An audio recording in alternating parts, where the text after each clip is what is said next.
I'm not making this up. This is something he literally said. We have video evidence of it. So let's take a look. Now, the Kurds are fighting for their land, just so you understand. They're fighting for their land. And as somebody wrote in a very, very powerful article today, they didn't help us in the Second World War. They didn't help us with Normandy, as an example. They mentioned names of different battles. They were there, but they're there to help us with their land. They didn't help us in Normandy.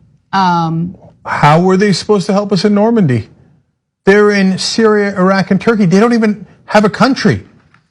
Were they supposed to unite without a country and somehow know to come help us in Northern Europe against the Nazis? And how would they have arrived there? What an insane, nonsensical thing to say. But guys, look, I'm tired of saying it, but the reason I keep saying it is, one, because it's overwhelmingly true, and two, because the media will not acknowledge the most obvious thing in the world. The guy is just simply not bright enough to be president. He is deeply unintelligent. Some idiot, Kurt Schlichter, apparently wrote an article in Town Hall. Every conservative website is filled with lunatics about, well, goddamn Kurds didn't help us in Normandy. And he goes, a very, very powerful article, okay?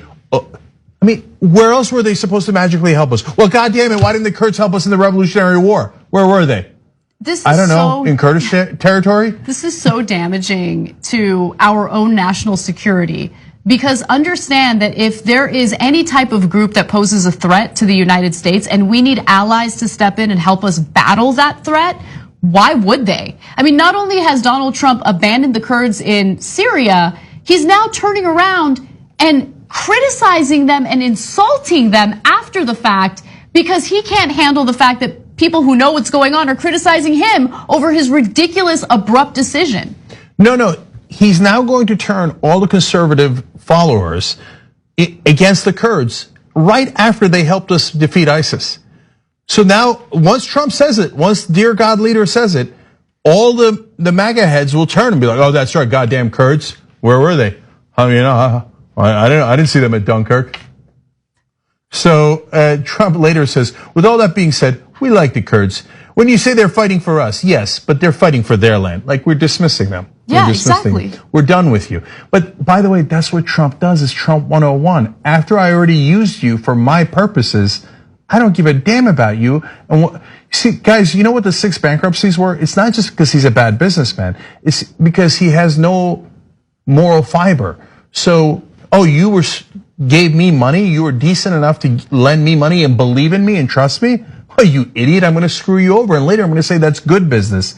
Of course, I never deliver on anything I say. There's no wall. All I did was tax cuts for the rich. Everything is for the benefit of Donald Trump. If you ever make a deal with him, he will screw you. But if he's the leader of America, that means America's gonna screw you. And that is a terrible precedent to set worldwide for any of our allies. And then after he screws you over, he's gonna come up with insane excuses like, well, you weren't at Normandy.